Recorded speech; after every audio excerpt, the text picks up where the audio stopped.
Welcome to Global Journeys with Jill Dutton, the captivating travel podcast that takes you on an extraordinary adventure around the world. I'm your host, Jill Dutton, and I am thrilled to be your guide through the mesmerizing tapestry of cultures, landscapes, and experiences that await us. Global Journeys with Jill Dutton is more than just a travel podcast. It's an exploration of humanity itself. Through the power of storytelling, we illuminate the lives of the remarkable individuals we encounter along the way.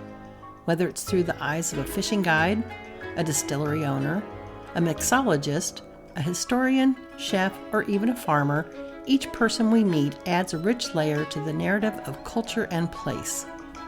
In this podcast, we embark on a transformative journey where the focus goes beyond the typical tourist attractions. Instead, we dive deep into the hearts and souls of the places we visit, uncovering the hidden gems and untold stories that make each destination truly unique. Join me as we venture off the beaten path, seeking authenticity, connection, and a deeper understanding of the world we inhabit. Together, we'll unravel the tapestry of cultures, one story at a time.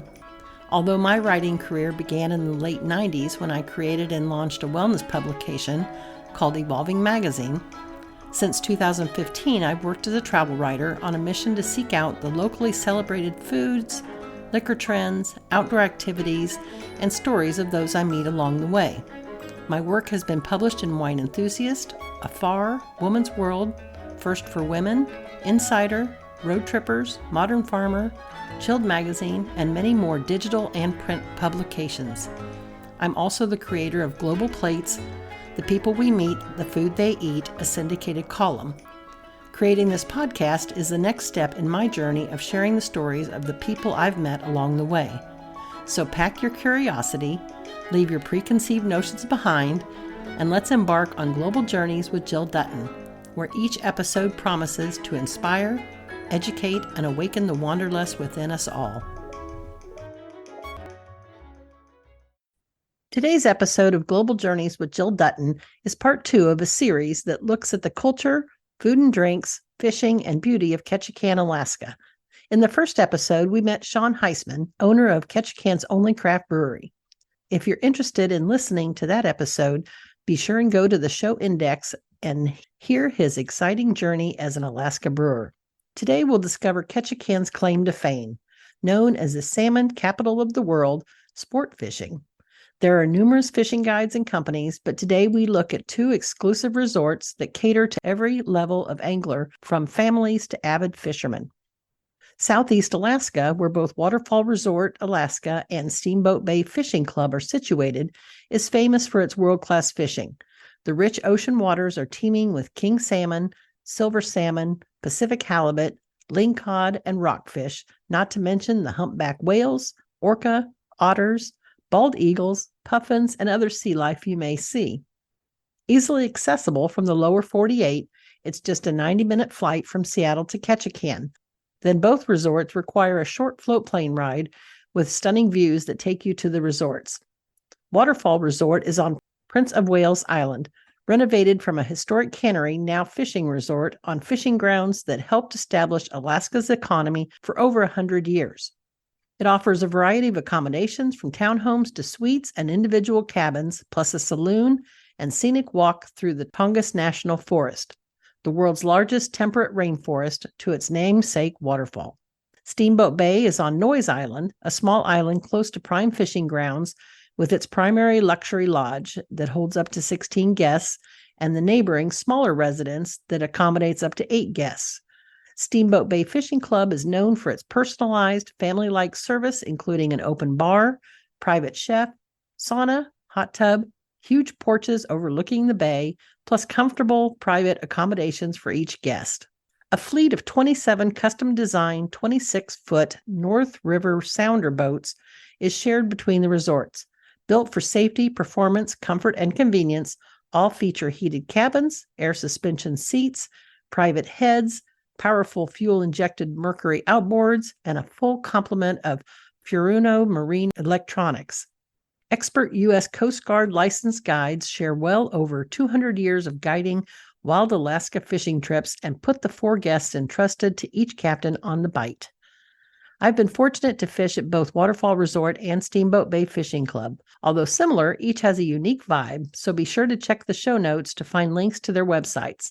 I've written numerous articles about Ketchikan, as well as my experiences fishing at the resorts. Visit globaljourneyswithjilldutton.com and check out the Alaska tab located under Destinations to read more. As a novice angler, I was awed by the experience at both fishing lodges. I took home between 25 and 50 pounds of fish each time, coho and king salmon, halibut, lingcod, and black bass that I enjoyed fresh from my freezer for nearly a year each time. The float plane experience is bucket list worthy on its own, and nothing compared to the complete immersion in nature you experience on the islands. I feel truly blessed to have experienced a once-in-a-lifetime trip twice.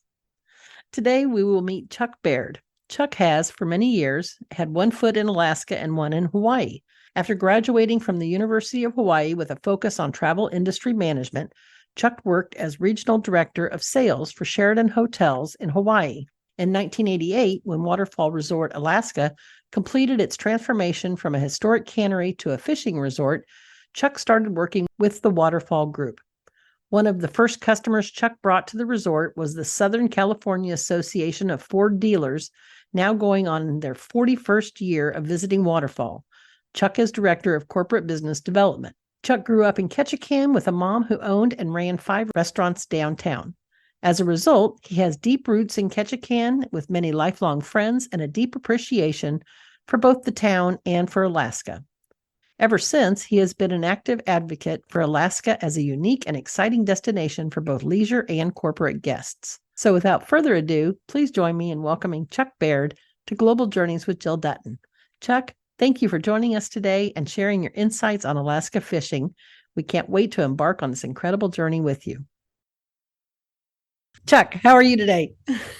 I'm doing pretty good. I've got to say, your job just sounds idyllic for someone who loves to fish. It just sounds like a perfect mix. Can you maybe start out by introducing yourself and sharing a bit about your background, kind of what brought you to the Waterfall Group and your passion for fishing? Well, yeah, thanks, Jill. I grew up in Ketchikan and grew up in a restaurant atmosphere, so didn't do a whole lot of fishing except down on the local docks and that sort of thing. But after spending several years in Hawaii in the travel industry, I wanted to get a little closer to home.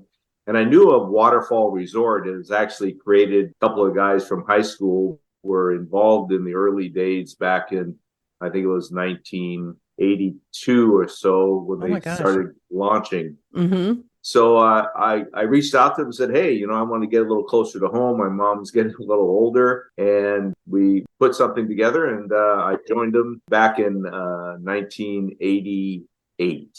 Wow, that's great. Oh my gosh. So if we could, let's talk about the two different destinations. The Waterfall Group has Waterfall Resort as well as Steamboat Bay Fishing Lodge, right? Is that correct?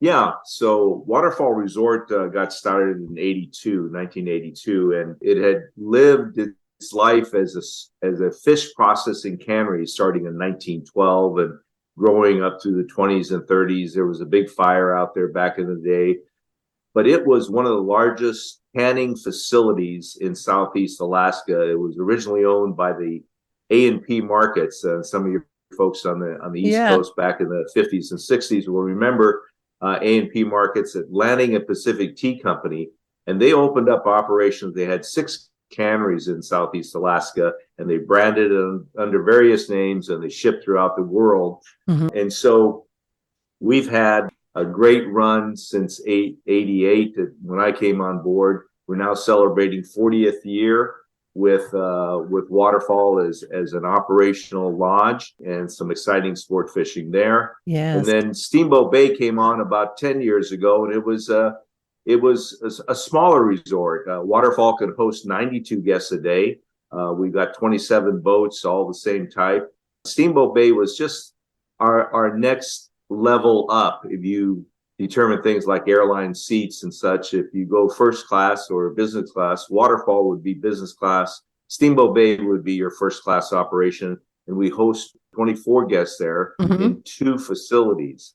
The club is made up of the lodge for 16 guests And then the residence is made up of 8 guests, total of 24.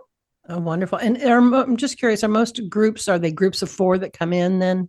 Primarily, again, with Waterfall, groups of 2 all the way up to buyouts. We have corporate buyouts, family buyouts, and things like that.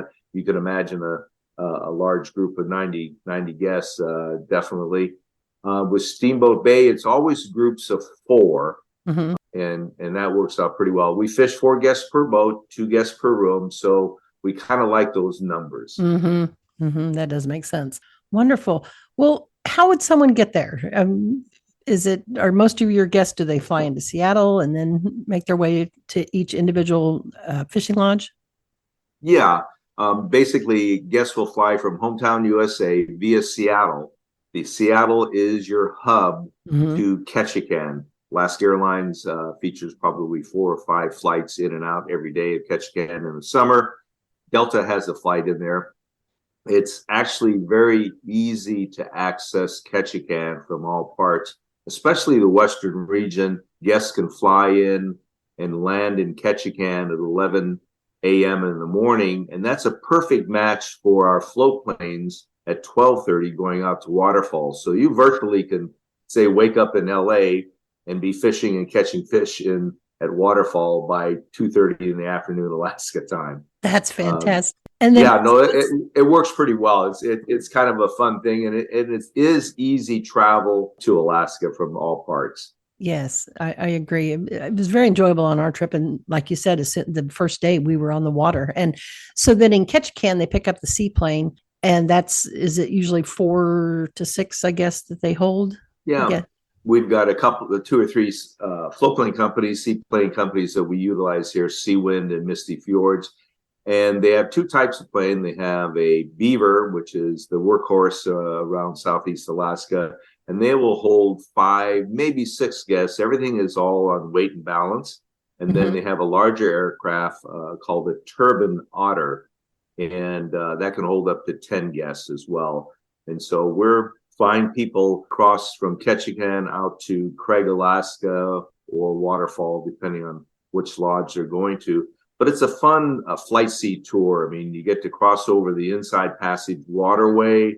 You get to cross over Prince of Wales Island. And a side note, Prince of Wales is the 4th largest island in the United States. So it's a big island. But you start edging out in what I call almost to the edge of the earth. You're heading out to the west coast of Prince of Wales Island, where both Waterfall and Steamboat Bay are located. And they've just traditionally have been huge sport fishing and commercial fishing grounds, obviously why they built the canneries there. Yes. And I must say the scenery from the seaplane was the most spectacular I've ever seen from an airplane. It was just... Yeah, it's nice. They don't fly too high, and they get to see some great vistas at that level. It was beautiful. So as far as the type of anglers you get as guests, because like I said, when I came in, it was a group of 4 women. And when I was there, I saw families, I saw, groups of men. Obviously some of them are corporate retreats as well. Do you just get this variety of guests, or I guess I had the misconception that it was all going to be, experienced professional anglers, but I was really impressed with the mix of experience that people had. Yeah, no, it is a destination. I think when you travel into Alaska, a lot of the sport fishing destinations are set up for guests who, maybe have fished bass in their backyard with their dad or something like that. But all the lodges are keenly set up to teach folks that have not fished in these kinds of waters, be able to handle the gear and that type of thing. So we attract all types and levels of people who want to fish to people who fish, all over the world. Okay. I think what is important is the areas that you're fishing are legendary for good quality fishing, both in numbers as well as quality and categories of fish that you can attain in one day on the water. And so everybody, even if they haven't fished, they catch that first king salmon. Mm-hmm. It's amazing how hooked they get, so to speak, pun intended. It literally was just thrilling to, catch that first fish, or to get, like a massive halibut that, they go flat and they fight you the whole way up. And so it's it's satisfying. It's, it's really an experience unlike anything else I've ever experienced. Can you tell me about the accommodations and amenities? I guess the difference between Waterfall, well, not necessarily the difference, but just, what's the experience like at Waterfall Resort versus Steamboat Bay Fishing Lodge? Well, both lodges are very common in certain areas. We're about 20, 25 miles apart. So we generally fish the same areas. All the boats and everything are basically been R&D'd for several years. And so they are well equipped and safe. They're 27-foot aluminum boats. They got 4 shock absorbing seats, kind of like a e-ticket at Disneyland back in the day, but we got complete electronics, radar. We have 2 communication systems on there, and everybody, all the guides stay in contact with each other. So the fishing platform, as we call it, for guests, very comfortable. They also have heads on board, which is an extra feature that we have over a lot of other destinations as well. So comfort, enjoyment, so they have the best time for the experience out in the water. And a fantastic in terms of accommodations. Well, I was just going to say, in terms of accommodations, Waterfall Resort, being that old cannery style, when you have a chance to take a look on our website, we've got 2 big rows of cabins, some 26 cabins. They were the early workers' cabins. They're kind of like New England cottages, but we'll house a lot of guests there. We have above the general store, we have 8 rooms there, and we have about 8 different suites as well at Waterfall Resort. Steamboat Bay is set up a little bit different. It's kind of like a big ski lodge type of a thing. You have a center lodge area, big fireplace, big dining room, and your rooms are located to the left and to the right wings of the facility.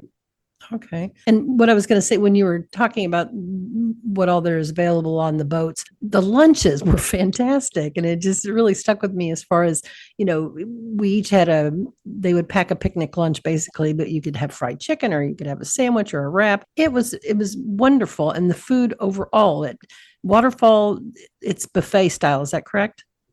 Yeah, no, thank you for that. We, one of the things that it's important beyond sport fishing is getting back, having a hot shower, comfortable rooms, and some good food to eat. And so we worked very hard on that. But yes, at Waterfall Resort, it's with 90 guests in the dining room, and we have seating reservations and things of that we set up for everybody. But it is a large buffet. We have a appetizer area that's set up, and you can have Dungeness cracked crab on the appetizer area. You'll have sashimi. You can have oysters that are grown locally just to kick things off for you. Soup, full-on salad bar. And we always feature that old term, surf and turf, right? We've got a good meat, but a lot of times we will have in rotation, we'll have elk, duck, things like that. Definitely seafood, could be ling cod, halibut, or salmon. But the best of all is the soft service ice cream with all the sprinkles. It's amazing how people are, if they're away from home and they're not supposed to eat that, they're right there getting a mix between the vanilla and the chocolate. Oh, that's great. It was amazing food. And then after, speaking, this is at Waterfall, after dinner, people would go to the saloon and you walk down the boardwalk. I mean, it was really quaint. I mean, I know it was a larger group, but it was such an intimate experience. And all of the fishermen or anglers, you bond together after a day of fishing and sharing stories. And it was really an amazing experience, and set on an island. So, I mean, it's just so unique, I guess, was my point. Well, you're absolutely right. It is a bonding experience. And though you have 90 guests, everybody's there for the common understanding that they're going to experience not only sport fishing, but the wildlife out there. The whales, and occasionally you'll see a pod of orcas, but puffins and sea lions, and places abounding with eagles. So they all have that, and they're all taking pictures, and they're sharing their pictures and different things. But the highlight is when everybody comes in off the water at 4:30, both at Steamboat and Waterfall, and everybody, all the fish boxes are being unloaded. We have 2 fish stations where we can hang the fish. People can take pictures. You got a special large king salmon caught, special photos and things like that. So it's at 4:30 time frame. Everybody's enjoying everybody's catch of the day. Yes. And speaking of which, so tell me about the processing of the fish then. So the guests don't have to do any of that, right? It just comes off the boat and is immediately processed on site? Yeah. Fortunately, we built our program around being all inclusive. And one of the features is that we have about 7 or 8 guys in the cutting room. And as each one of the totes come in, they're iced down, and then one tote from one boat goes up on the cutting table, and everything is cleaned, cut, cleaned again, and they're cut into what I call family portions, meaning that they're like a pound, maybe pound and a half, depending on the type of fish, whether it be a king salmon, coho, halibut, lingcod, that type of thing. They're all individually wrapped, vacuum packed, and then they're marked for what the type of fish is, and then they're flash frozen. Takes about 4 or 5 hours, gets good and hard, and each guest has their own fish box. And so if you're a group of 4 fishing together, you're pulling your fish, and then we just make sure that each guest has same amount of weight roughly and the categories of fish to take home. We wrap those boxes up, 50 pounds. When you're still out there fishing, then we'll open up another box as well. It is such a treat, I just have to say, to be able to pull that out and have, because I'm in Kansas where we don't have good fresh seafood here. And so to pull that, a king or a coho salmon out of the freezer and cook it up, or the halibut or the cod or the black bass, all of it, it was just such a treat to have that at home. It's funny, guests will get back home and all of a sudden you got neighbors coming out and say, "Hey, I heard you went back to Alaska. Did you go fishing by chance?" Oh, my driver always helps me bring the box in so that he can get one of each. Just loved it. Well, that's good. And just a side note on getting your fish home, Jill, you recall that at Waterfall, we have an Alaska Airlines ticket counter. We employ 2 Alaska Airlines personnel. We have a Alaska Airlines computer that spits out both luggage tags for checked luggage and your boarding pass. So virtually, just like you would at an airport counter, at Waterfall, guests can check in, get a boarding pass. We tag their fish boxes and their checked luggage, and we move that. We're fortunate. We have TSA approval, badges, all that kind of stuff. So when you check in at Waterfall for departure, we manage all of your luggage and fish box behind the scenes directly to the Alaska Airlines plane. You have your boarding pass. You fly into Ketchikan on the float plane, and you head right up through TSA check-in and pony up for your flight home. That is so handy. It really is. Can you kind of walk us through what like a typical day would be then? So not the first day. The first day you get there by seaplane and you get out on the water, but for the additional days, what time does it start and how long are you on the water, and just kind of what's a day like? Well, we like to get you up early. Breakfast starts at 5. You don't have to be there right at 5, but all the boats want to leave at 6:30. The guides are set up, ready to go. Your lunch is on board, like you said. Everything is ready to go at 6:30. So you'll fish from 6:30 in the morning until 4:30 in the afternoon. And generally through the night, the guides are talking to each other. They know what areas fish have been hitting. They know the tides. They also watch the weather as well. And so basically they mentally start off with a game plan in the morning, where they want to be and where they want to fish first and where they want to move on. And so they might be going after king salmon early, or they might go after the coho, or maybe it's bottom fish if you want to get out a little bit further out and the weather and the water conditions are just right. So it's kind of a work in process. And then with the communication going on between boat to boat, and we find out that there's a little bit more action in a certain area and it's close by, the boat guide will figure out, say, hey, let's head on up there and see how well we can do there. So it just kind of morphs through the day. And of course, if you run across some whales and things like that, a lot of times we'll just stop fishing a little bit and chase a little whale there in the distance and be able to take some pictures. Yeah, on my first visit, our guide took us and he just shut off the boat and we just sat and listened, listened and took it in. It was just this incredible experience of seeing and being in the space, when we weren't fishing. So thank you for that. So let me see here. One of my favorite parts was, like I said, the gathering together at the end of the day for the happy hour. First off, the Steamboat Bay, the happy hour was just amazing. I mean, but everyone came together and would share their stories. There were stories of like somebody catching a hitchhiker and, different things like that. So I'm just curious, do you have a great fishing story from any of your times? I've been fortunate. I've been on board now 35 years. And so I've been fortunate to have been on the water out there with various guests and things like that.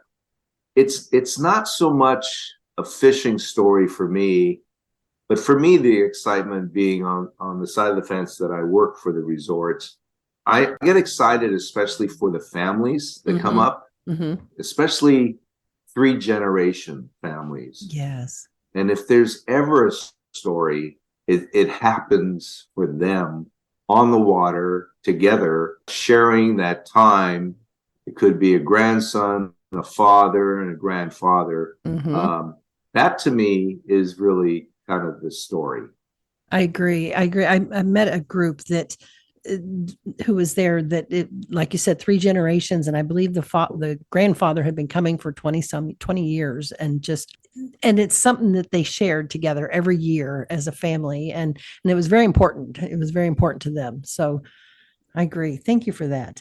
And anything that I forgot to mention that you might want to discuss? No, I think a lot of your listeners out there, Alaska has been a great destination. It's always on everybody's bucket list. I think it's easy to get to. There are a lot of places in Southeast Alaska, all through the interior. There are so many little nooks and crannies that we get a tremendous amount of cruise ship passengers coming to Alaska every year. But we get a lot of people off the cruise ships that say within 5 years return back to Alaska. And they do that because they want to go to the smaller towns. They want to go to visit the smaller villages. They really want to spend time in the town overnight and really enjoy, say, the totem parks, some of the local things to do. And so we see an increase more of people wanting to spend 2 and 3 days in various little towns up and down the coast in the interior to really get to know Alaska. And it is easy to get to. And so it just creates that ongoing experience. And we've been fortunate with a lot of our guests that keep returning every year. And they return because the experience generally is different every time. Wonderful.